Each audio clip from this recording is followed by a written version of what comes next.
Please feed Mohan his dog food. Pedigree. At 2 p.m. The packet is in the cupboard and his dog bowl is kept near the sink. I stared at the WhatsApp message, reading it again and again. My emotions were caught between bemusement and nervousness at the bizarre request. I know what you're all thinking, just feed the damn dog his kibble. But here are the facts. Mohan is not a dog. He is a 10-year-old. To give you all some context upon my situation, I had agreed to babysit Miss Sharma's son, Mohan, because my mother wanted our new kooky neighbor to feel at home. And no, this was not a paid babysitting job. It was just an endeavor to build neighborly relations by my overly enthusiastic mother. But as I said just now, Miss Sharma was a kooky. I had only observed her twice, but both the moments left quite an impression upon me. The first one happened when I caught her cutting a bar of soap, like a carrot, upon my mother's chopping board. She had brought a pack of those as gifts when she first came to visit us. A brand new pack of expensive sandal soaps. At the time, I was reading a book from a position where she could not see me, but I could see her on the sofa chatting with my mother.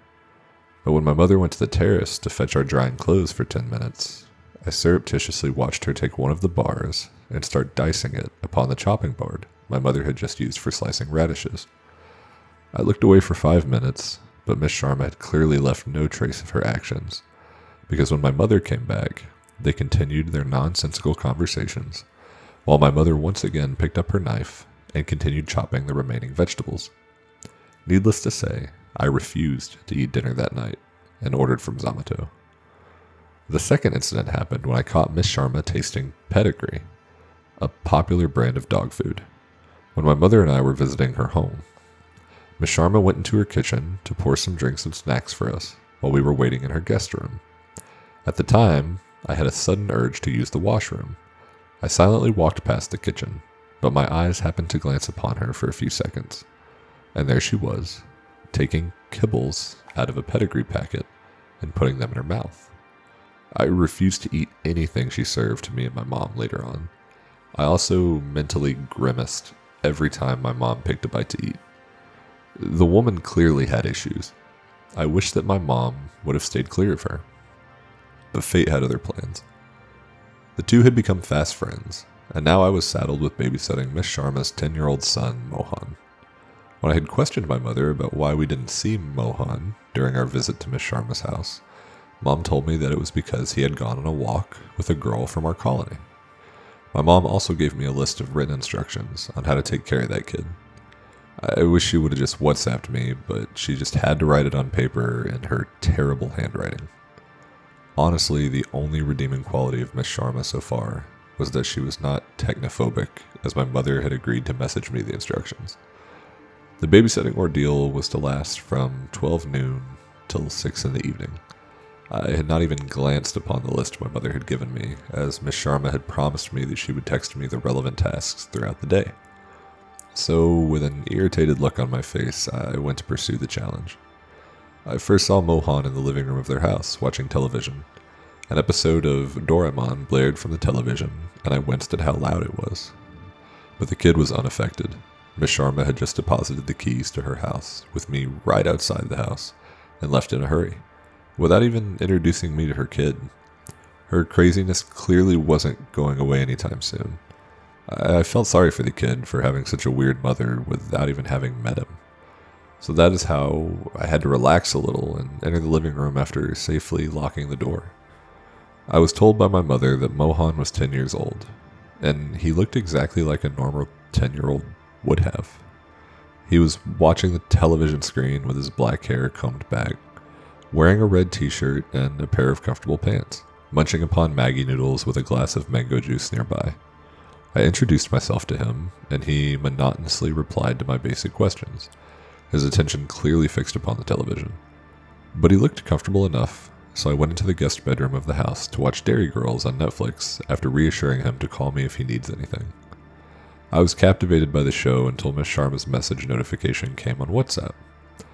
That's when the weird messages that I talked about earlier came in. At 1:40 p.m., and reading the message made me wish that there was some version of CPS in India, because the entire event just screamed that something abusive was going on with Mohan and his mother. I wondered if Miss Sharma was joking with me, so I nervously went to the cupboard to see if I would actually find dog food over there. I was hoping that the last time I saw her eat pedigree kibbles in her kitchen was just some hallucination or glitch in the Matrix moment. But there it was, a yellow packet with a cute little golden retriever picture. A big packet of pedigree. I stared at it for a good 10 minutes, wondering what my next step should be. Should I make a run for it and inform my mother about the incident? Or should I grab Mohan along with me too? Or should I just ignore my conscience and feed the dog food and finish my babysitting task? Because if the past events were anything to go by, it certainly would not be the first time he would be eating it. My mind was racing in all directions until suddenly I heard scratching at one of the bedroom doors nearby. To say that my blood had turned to ice by now would be an understatement. I quickly ran to Mohan and asked him what was causing the scratching. Maybe it was just a pet that Miss Sharma had confused with Mohan, I thought nervously. But Mohan's reply caught me off guard. "It's the red man," he told me. "What?" "Just ignore him and don't open that door." After giving that vague answer, he went back to watching some cartoon. I was beyond scared by this point. I just wanted to bolt out of the house. But one question still lingered in my mind. "Does your mother feed you pedigree?" I asked him cautiously. Mohan looked at me for a few seconds and eventually nodded yes. I sucked in a breath and hurriedly told him to come with me to my house. He had clearly been abused and was under some sort of delusion of the red man. I could not in good conscience leave the kid here with that crazy witch. So I grabbed his arm and started dragging him with me. I frantically reassured him that we would call the police on his mother and he would be safe from her. But he quietly told me there was no point to that. That made me pause in my tracks. I looked over my shoulder to see that he had suddenly become hunched over and was shaking with tears. "That woman is not my mother. My mother was killed 2 years ago. The red man had killed her. And if you try to complain about it, it will kill you too." "What the hell are you talking about?" I screamed at the kid, my mind spinning. "It's true. It used to just be me and my mom, the real Radhika Sharma. She used to be normal, but one weird rule existed in our house. Mom had forbidden me from going to the guest room of my house, claiming that a ghost lives there and we should be wary of him. I used to be extremely afraid of that threat because I could sometimes hear scratching sounds from behind that locked door. One night when I went to get water, I saw her standing outside the door to that room with a very frightened look on her face. I saw it. A red hand had suddenly emerged from the door and grabbed her inside. I ran back to my room and hid under the covers the entire night. I was sobbing. I was terrified. Terrified that my mother had been killed. Terrified that the red man exists and he would come after me. But he never came out. The next day, my mother came to wake me up. I was scared, but happy to see her. But that morning, for breakfast, she served me the pedigree that used to feed our dog at the time. Her eccentric behavior did not end there. She would always take baths with a mixture of milk and oil. She would sleep on the roof of our car with her eyes open. She would twist her neck at odd angles pretty often, and she would cut up slices of soap to feed our dog. Our dog, he died soon because of that. I stared at Mohan with a numb feeling. He continued his rambles. I knew then that this thing was not my mother, that my mommy was dead. And I also knew that whatever that thing is, it was trying to imitate humans. It has gotten pretty good at it over 2 years. We've moved a lot during that time, but it'll always come up and chat the new neighbors, trying to appear more and more normal. I knew it was some weird creature, but I also knew that it was not the red man, because no matter where we moved, there would always be one of our rooms that would be locked and off limits to me, and I could just hear the scratching behind it. He finally finished his story while sobbing throughout. I just kept on standing there, feeling like an icy hand had gripped my heart. I was not afraid for the kid. I knew he would not survive somehow. I was afraid for myself, knowing that I had basically entered a haunted house. Mohan had escaped my grasp and ran upstairs, probably to cry himself some more. But I knew that if I didn't get out of the house that second, my legs would give out and I would not escape alive. I was able to make a run for it when I heard a tear screech in the background. Miss Sharma, or more pointedly, the thing imitating her, was home. I just stood there frozen like a statue when the lock turned. The thing must have had a spare key, of course, and within moments it opened the door and entered the house with a cheery face. "Hello, dear. How was your day? I'm sorry I came home early. The grocery shop I like was closed today, and I was free to come home. I hope you had fun with Mohan. He's very friendly." The thing grinned at me. I just stared up in silence, not a movement out of me. It moved towards the room where the scratching sounds were coming from, still chatting me up. I hope Mohan ate his food properly. He generally is a good boy, but I had to discipline him for a very long time for him to reach that stage when it comes to food. I watched in silent horror as it came to stand before the door with the scratching sounds, but a confused expression came upon his face. "Dearie, did you not let Mohan out of the room?" "Huh?"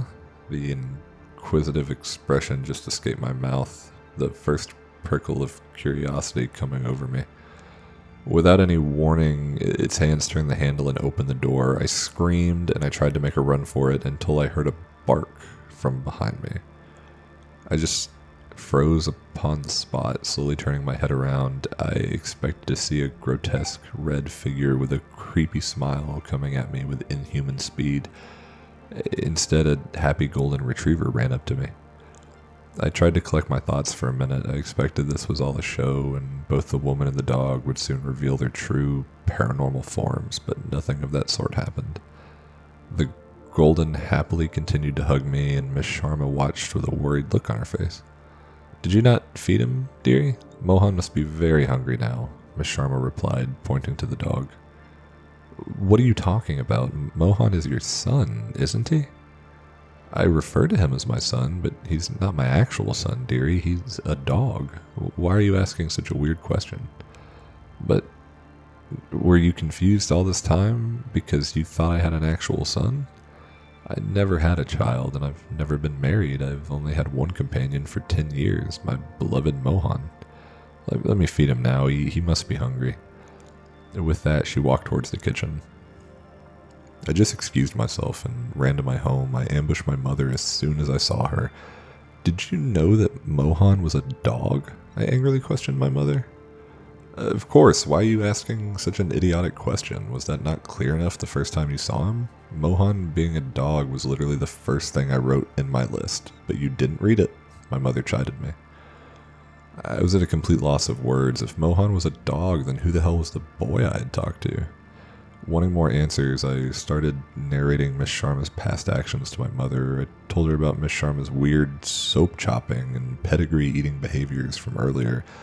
I expected her to be shocked at this, but she only laughed. She was chopping soap because I'd asked her to do that, silly. I had wanted to take those pieces of soap and keep them in our potted plants.